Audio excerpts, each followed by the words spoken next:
The collapse of the F1 Emperor's throne. Christian Horner, the man who for 2 decades served as the primary architect behind Red Bull Racing's majestic glory, has now been cast out from his grand throne. His departure in July 2025 was no mere routine leadership change. It was a tectonic shift that shook the foundations of Formula One to its core. After building a team from scratch into a dominant global force, this parting felt incredibly bitter and reeked of betrayal. The public is still left wondering how a visionary leader could end up caught in a destructive whirlwind of internal conflict.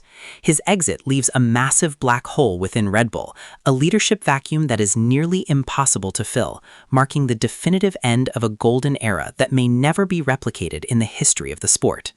Scandal and the cracking internal walls. Behind the closed doors of Milton Keynes, a dark drama unfolded that forced the maestro to step away from the world he so dearly loved. Allegations of inappropriate behavior ignited a firestorm of protest from powerful figures like Jos Verstappen, who openly demanded Horner's head for the sake of the team's survival. This simmering tension was not just about one man, it was about the morality and integrity of a global sporting organization. The Cold War within the Red Bull garage eventually exploded, shattering the harmony that had been the key to their track dominance. Despite internal investigations, the reputational damage was already done, forcing the board of directors to make the extreme decision to oust the architect to quench the flames threatening their financial stability and brand image. The painful exodus of the geniuses. Horner's departure proved to be just the beginning of a total collapse of the Red Bull empire, which had long seemed invincible to its rivals. Shortly after he walked out, other brilliant minds followed in a shocking mass exodus. Adrian Newey, the wizard of aerodynamics, and Jonathan Wheatley, the precision-driven sporting director, chose to end their long-standing service. This confirmed that something was deeply rotten at the heart of the team, making its pillars of strength no longer feel at home. Without these masterminds, Red Bull's technical future now stands on the brink of chilling uncertainty. Losing the brains behind their championship-winning cars is a devastating blow that could see the Red Bull lose its horns and sink into mediocrity for a very long time. New ambition amidst the ruin.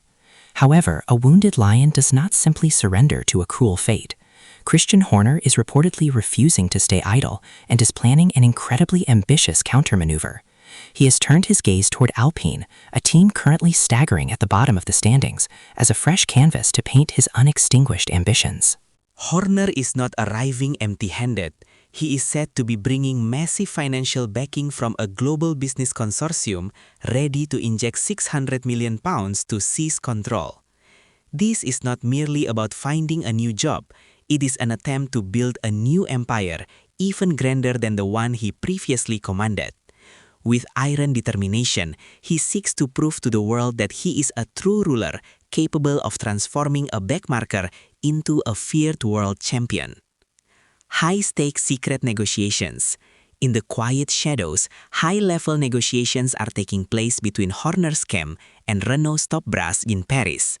Horner is demanding something far greater than the mere title of team principal. He seeks equity ownership and absolute control over the team's entire operations. The leadership model he proposes mirrors the success of Toto Wolff at Mercedes, where the leader is also an owner with a direct financial stake. For Renault, this presents a massive dilemma between upholding tradition or handing over the keys to their kingdom to a controversial outsider. Yet, with Alpine currently lying in ruins at the bottom of the grid, the temptation of Horner's massive investment is almost impossible to ignore, even if it means relinquishing their authority over the team. The tragic death of the Renault engine. A grand irony is unfolding as Alpine, once the pride of French automotive engineering, prepares to stop using its own engines. Starting in 2026, they will humiliatingly transition into a Mercedes customer team, a painful admission of technical defeat in Renault's long Formula One history. This strategic shift signals that Renault is losing its passion for fighting at the front as an independent power unit manufacturer. This is where Horner's role becomes pivotal. He could serve as the bridge for this agonizing transition by bringing in professional management no longer tied to rigid French corporate bureaucracy. Becoming a customer team is a bitter pill to swallow for survival, and Horner is seen as the figure best suited to manage this new, challenging future. Alpine at the lowest point of civilization. The 2025 season has been a never-ending nightmare for Alpine, as they have plunged to the very bottom of the constructors' standings. The team, once known as world champions under the Benetton and Renault names, has become the laughingstock of the pit lane due to dismal performance. Failure after failure has crushed the morale of their staff and drivers, creating a thick atmosphere of despair at Enstone and Viry.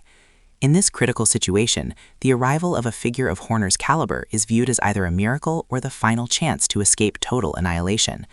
Alpine needs an iron fist capable of a massive cleanup and reinstilling the championship mentality that has been lost. If this deal fails, there is a great fear that the Alpine name will vanish forever from the grid.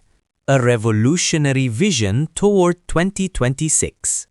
The core focus of Horner's grand plan is the massive regulatory overhaul coming in 2026. He understands that rule changes are a golden opportunity to disrupt the power structure and leap to the front of the pack.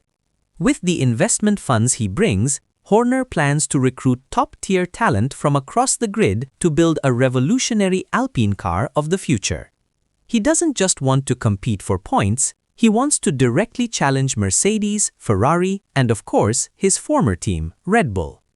This ambition is a massive gamble, requiring extraordinary courage and sharp long-term vision. Horner intends to use the 2026 momentum to show that his genius in reading car development hasn't faded, and that he remains the most dangerous threat to the established top teams. A battle of ego and self-proof. For Christian Horner, the Alpine project is a deeply personal mission of revenge for the treatment he received from Red Bull. He wants to prove to the Verstappen family and Red Bull's executives that they are the ones who lost by discarding him.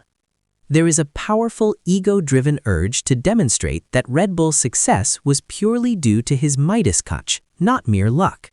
This is a narrative of a betrayed leader rising from the ashes of failure to build something even more magnificent elsewhere. The world of Formula One is set to witness an epic revenge drama, where every victory Horner achieves with Alpine will serve as a stinging slap to those who ever doubted his integrity or his legendary managerial prowess. A new chapter defining history. The future of Formula One now hinges on a single signature on a contract that will change the history of the sport forever. If Christian Horner truly takes over Alpine, we will see a dramatic shift in the balance of power over the coming years. This is about more than just car racing. It is a narrative of redemption, power, and money on a gargantuan scale. The global public waits with bated breath to see if the architect can perform a miracle once again under the blue Alpine banner. Horner's return is guaranteed to bring new intensity and sharper drama both on and off the track. Whatever the outcome, this bold move will be recorded as one of the most daring maneuvers in motorsport history, proving that in F1, politics and ambition are just as vital as speed.